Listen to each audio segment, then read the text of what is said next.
दरम्यान शांती चर्चेआधी इराणच्या अध्यक्षांनी मोठं वक्तव्य केलंय।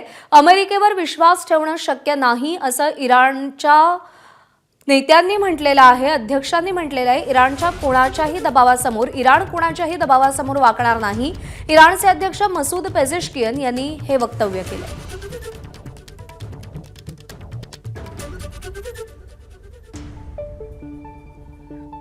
आणि या सगळ्या संदर्भात आपण अधिक अपडेट करूया। तर शैलेंद्र देवळाणकर सर सध्या आपल्यासोबत आहेत, आंतरराष्ट्रीय घडामोडींचे ते अभ्यासक आहेत। सर नमस्कार। सध्या जी परिस्थिती निर्माण झालेली आहे, चर्चेची दुसरी फेरी आज 10 वाजता सुरू होणं अपेक्षित होतं, पण इराणचं शिष्टमंडळ अजून पोहोचलेलं नाहीये। इराणमध्येच अंतर्गत 2 गट निर्माण झालेले आहेत। दुसरीकडे अमेरिका धमक्यांवर धमक्या देतेय। काय भवितव्य दिसतंय या सगळ्याचं? भवितव्य तर निश्चितपणे अंधुक आहे। याचं कारण असं आहे की आज सेकंड राऊंड ऑफ टॉक जे आहेत ते पाकिस्तानमध्ये इस्लामाबादमध्ये होणार आहेत। कारण उद्या जी शस्त्रसंधी अमेरिकेने घोषित केलेली होती, अमेरिका इराणनी संयुक्तपणे, तिचा उद्या शेवटचा दिवस आहे। त्यामुळे आजचे टॉक्स होणं अतिशय गरजेचं आहे। नाहीतर उद्यापासून जेव्हा शस्त्रसंधीची मुदत संपेल त्यानंतर पुन्हा एकदा मोठ्या संघर्षाला सुरुवात होऊ शकते। आणि डोनाल्ड ट्रम्प यांनी कालच ही गोष्ट क्लिअर केलेली आहे की आम्ही शस्त्रसंधीला एक्सटेन्शन देण्याचा आमचा कोणताही विचार नाहीये। किंबहुना आतापर्यंत आम्ही केलेले एवढेही मोठे अटॅक्स आम्ही हे इराणवरती करू। अर्थात या टॉक्स यासाठी अधांतरित आहेत की अजूनही इराणकडनं कन्फर्मेशन या संदर्भामध्ये आलेलं नाहीये। आणि इराणनी काही गोष्टी या स्पष्ट केल्या, जसं मागच्या वेळेला लेबननचा प्रश्न, पहिल्या टॉक्सच्या वेळेला लेबननच्या प्रश्नामुळे हे टॉक्स फेल गेलेले होते फर्स्ट राऊंड। तर सेकंड राऊंड मध्ये प्रामुख्याने 2 मुद्दे आहेत, ज्या अटी एक अमेरिकेकडनं टाकली गेली आणि एक प्रामुख्याने इराणकडनं टाकली गेली। इराणकडनं जी अट टाकली गेली ती म्हणजे स्टेट ऑफ हॉर्मुझचं जे ब्लॉकेड अमेरिकेकडनं झालेलं आहे आणि त्यामुळे इराणची जी गळचेपी होती आहे ते ब्लॉकेड अमेरिकेने तात्काळ रिलीज करावं, आणि जोपर्यंत अमेरिका ते रिलीज करत नाही तोपर्यंत इराण चर्चेला तयार होणार नाही, अशा प्रकारची अट इराणकडनं टाकली गेली। अमेरिका अडून बसले ते प्रामुख्याने इराणच्या युरेनियम इनरिचमेंट प्रोग्रामवरनं। आता यामधला मुद्दा असा आहे की इराणकडे 440 किलोग्रॅम हे युरेनियम आहे आणि अमेरिकेचं म्हणणं असं आहे की पुढचे 20 वर्ष इराणने युरेनियमचं इनरिचमेंट करू नये। जे आता 60% पर्यंत इनरिचमेंट झालेलं आहे, जर ते 90% पर्यंत इनरिचमेंट झालं तर त्याच्या माध्यमातून न्यूक्लिअर वेपन्स हे तयार केले जाऊ शकतात। आणि इराणचं म्हणणं असं आहे की आम्ही कोणत्याही परिस्थितीमध्ये एनरिचमेंटचा कार्यक्रम खूपच झालं तर 5 वर्षांपर्यंत आम्ही स्थगित ठेवू शकतो, परंतु 20 वर्षासाठी हे अजिबात मान्य करायला तयार नाहीत। त्यामुळे दोघांकडनं टाकल्या गेलेल्या अटी या त्यांना मान्य नाहीयेत। सगळ्यात महत्त्वाची बाब अशी आहे की विश्वास तूट आहे, आणि ही विश्वास तूट यासाठी की डोनाल्ड ट्रम्प यांच्याकडनं परस्पर विरोधी वक्तव्य येत आहेत। एकीकडे सहकार्याची भाषा, युद्ध संपण्याची भाषा आहे, तर दुसरीकडे पुन्हा एकदा भयानक हल्ले करण्याची भाषा आहे। आणि ही विश्वास तूट अशी आहे की कोणत्याही प्रकारची गॅरंटी ही इराणला दिली जात नाहीये। इराणला एक परमनंट हमी अमेरिकेकडनं पाहिजे की भविष्यामध्ये त्यांच्यावरती कोणत्या प्रकारचे अटॅक्स होणार नाही। इराणच्या ज्या ॲसेट्स 7 अरब देशांमधनं फ्रीज करण्यात आल्या $1 बिलियन त्या रिलीज करण्यात येतील, इराणला सगळं कॉम्पन्सेशन परत करण्यात येईल। या सगळ्या गोष्टींसाठी अमेरिका तयार होईल अशातला भाग नाहीये। सगळ्यात महत्त्वाची गोष्ट याच्यामध्ये अशी आहे की विश्वास तूट असल्यामुळे जरी औपचारिकता म्हणून एकत्र आले तरी ते कायमस्वरूपी एकत्र येतील किंवा त्यातनं तोडगा निघेल ही शक्यता फार फार कमी आहे।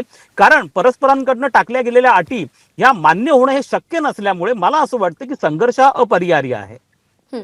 सर या सगळ्यामध्ये पाकिस्तान आता काय भूमिका निभावेल? कारण का या शांती चर्चेमध्ये पाकिस्ताननं मध्यस्थाची भूमिका घेतली।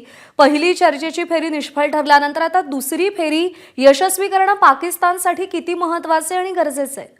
नाही, आपण तर प्रामुख्याने लक्षात घेतलं पाहिजे की पाकिस्तान हा मेडिएटर नाहीये, पाकिस्तान मध्यस्थी नाहीये, पाकिस्तान फॅसिलिटेटर आहे। मेडिएटर आणि फॅसिलिटेटर मध्ये फरक आहे। पाकिस्ताननी केवळ आपली जागा ऑफर केलेली आहे चर्चेसाठी। पाकिस्तान हा मेसेंजर आहे। अमेरिकेकडनं दिले गेलेले मेसेजेस फक्त इराणला पोहोचवणं, इराणकडचे आलेले मेसेजेस अमेरिकेला पोहोचवणं आणि इस्लामाबादचं जे ऑफिसेस आहेत, गुड ऑफिसेस आहेत, ते ऑफर करणं टॉकसाठी।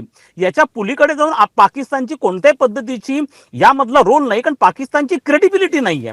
सगळ्यात महत्त्वाचं म्हणजे इस्रायलकडनं अजूनही पाकिस्तानच्या भूमिकेला कोणत्याही पद्धतीचा दुजोरा दिला गेलेला नाहीये। इराणकडनं देखील उघडपणे पाकिस्तानच्या भूमिकेला दुजोरा दिला गेलेला केवळ आणि केवळ डोनाल्ड ट्रम्प यांच्या दबावामुळे।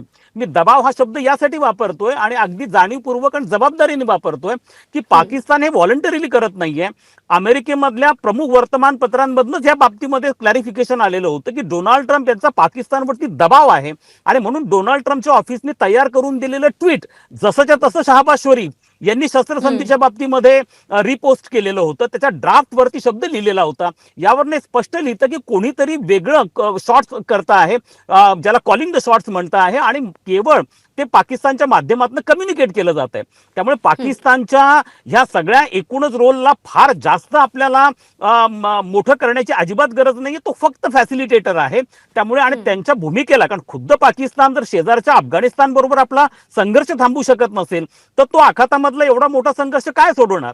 ज्या पाकिस्तानच्या बाबतीमध्ये मागच्याच महिन्यामध्ये सीआयएच्या प्रमुख तुलसी गबार्ड यांनी सिनेटच्या पुढे साक्ष देताना सांगितलं की जगामध्ये 5 देश असे आहेत की जे अमेरिकेवरती अटॅक करू शकतात, ज्यांच्याकडे पोटेन्शियल आहे, त्यापैकी पाकिस्तान आहे. पाकिस्तानकडे अनेक अमेरिकेला चॅलेंज करणाऱ्या दहशतवादी संघटनांची मुख्यालय आज पाकिस्तानमध्ये आहेत. ओसामा बिन लादेन हा पाकिस्तानमध्ये मारला गेला होता. परंतु डोनाल्ड ट्रम्प प्रशासन सोयीस्करपणे ह्या सगळ्या गोष्टी विसरण्याचा प्रयत्न करत आहे आणि जाणीवपूर्वक पाकिस्तानला यामध्ये एक ज्याला आपण म्हणतो की फॅसिलिटेटर म्हणून वापरण्याचा प्रयत्न यांच्याकडे होतो. पण मला असं वाटतं की त्याला फार जास्त महत्त्व देण्याची आपल्याला गरज नाहीये. सर, विनंती आहे, सोबत राहा. आणखी एक अपडेट हाती आली, आपण अपडेट पाहूया. युद्धविराम उद्या संपणार आहे, मुदत वाढण्याची शक्यता कमी असल्याचं व्हाईट हाऊसनं म्हटलंय. युद्धविराम वाढण्यासंदर्भात ट्रम्प यांचा विचार नाही असं व्हाईट हाऊसकडून सांगण्यात आलेलं आहे. आपण पुन्हा एकदा दवळाणकर सरांकडे जाऊयात. सर, जशी शक्यता वर्तवली जात होती आणि जे वक्तव्य डोनाल्ड ट्रम्प यांनीही केलं होतं की युद्धविराम वाढण्याची शक्यता अत्यंत कमी आहे, तेच व्हाईट हाऊसनं सांगितलंय. जर आजची चर्चा निष्फळ ठरली आणि उद्या युद्धविराम वाढवला गेला नाही तर त्याचे काय परिणाम होतील अमेरिकेत, इराणमध्ये आणि संपूर्ण जगावर? कालच डोनाल्ड ट्रम्प यांनी पत्रकार परिषदेमध्ये सांगितलेलं होतं की कोणत्याही परिस्थितीमध्ये आम्ही उद्या संपणारी जी शस्त्रसंधीची मुदत आहे त्याला एक्सटेन्शन देणार नाही. अर्थात हा प्रेशर टॅक्टिक्सचा भाग असतो. इराणला टॉकसाठी प्रयुक्त करणं म्हणा किंवा त्यांना टॉकसाठी बोलवणं म्हणा, या दृष्टिकोनातनं एक प्रकारची प्रेशर टॅक्टिक्स अशा संघर्षमय प्रसंगी सातत्याने वापरली जात असते. मात्र ही बाब नक्कीच आहे की फंडामेंटल विषयांवरती, मुद्द्यांवरती डिफरन्सेस असल्यामुळे, विश्वासतूट कमालीची असल्यामुळे यातनं टेम्पररीली सोल्युशन काहीतरी निघू शकतं. थोडाफार खूपच कॉम्प्रोमाइजेस झाले किंवा काही चर्चा झाली तर एखाद्या आठवड्यासाठी 15 दिवसांसाठी शस्त्रसंधीची मुदत वाढवली जाऊ शकते. परंतु कायमस्वरूपी तोडगा निघणार नाही. कारण कायमस्वरूपी तोडगा यासाठी निघणार नाहीये की इस्रायल असेल किंवा इराण असेल यांना परस्परांचं अस्तित्व संपवायचं आहे. आणि ज्या वेळेला परस्परांचं अस्तित्व संपवण्यापर्यंतचा यांच्यामधला संघर्ष असतो, तणाव असतो, अशा वेळेला काय थोडीफार मलमपट्टी करण्याने ही प्रश्न सुटणार नाहीये. यासाठी अतिशय तीव्र राजकीय इच्छाशक्ती दाखवणं हे गरजेचं आहे. अमेरिकेकडनं या स्वरूपाची गॅरंटी दिली जाणं गरजेचं आहे की परत भविष्यामध्ये इराणवरती अशा प्रकारचे अटॅक्स केले जाणार नाहीयेत. हा सगळा भाग जोपर्यंत होत नाही तोपर्यंत संघर्ष थांबेल असं वाटत नाहीये. दुसरा असा मुद्दा आहे की जर आज हे टॉक झाले नाहीत आणि उद्या अशा स्वरूपाने शस्त्रसंधीची मुदत वाढली नाही तर डोनाल्ड ट्रम्पने सांगितल्याप्रमाणे इराणचे पॉवर प्लांट जे आहेत ते प्रामुख्याने टार्गेट्स केले जातील. इराणमध्ये एकही पूल राहणार नाही अशा प्रकारचं देखील धमकी अमेरिकेकडनं दिली गेलेली आहे. त्याचप्रमाणे अमेरिकेचे मरीन्स जे आहेत, जे स्पेशलाइज ग्राउंड फोर्सेस आहेत, ग्राउंड ऑपरेशनसाठी जे वापरले जातात, साधारणतः 2,500 मरीन्स हे आता पर्शियन गल्फमध्ये तैनात आहेत. त्यामुळे खर्ग आयलंड टेक ओव्हर करणं असेल, इराणच्या पॉवर प्लांट उद्ध्वस्त करणं असेल, अर्थात हा अमेरिकेकडनं केला गेलेला प्रयत्न इराणकडनं याचा प्रतिहल्ला केला जाऊ शकतो. आणि प्रतिहल्ला हा प्रामुख्याने अरब देशांचे पॉवर प्लांट्स, अरब देशांचे रिफायनरीज ह्या इराणकडनं टार्गेट केल्या जाऊ शकतात. त्यामुळे या संघर्षाची तीव्रता ही पुढच्या काळामध्ये वाढण्याची शक्यता आणि खूप मोठ्या प्रमाणात वाढण्याची शक्यता नाकारता येत नाही जर आजचे टॉक्स यशस्वी झाले नाहीत आणि शस्त्रसंधीला एक्सटेन्शन जर मिळालं नाही तर.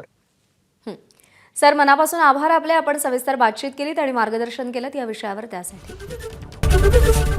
एबीपी माझा, उघडा डोळे बघा नीट.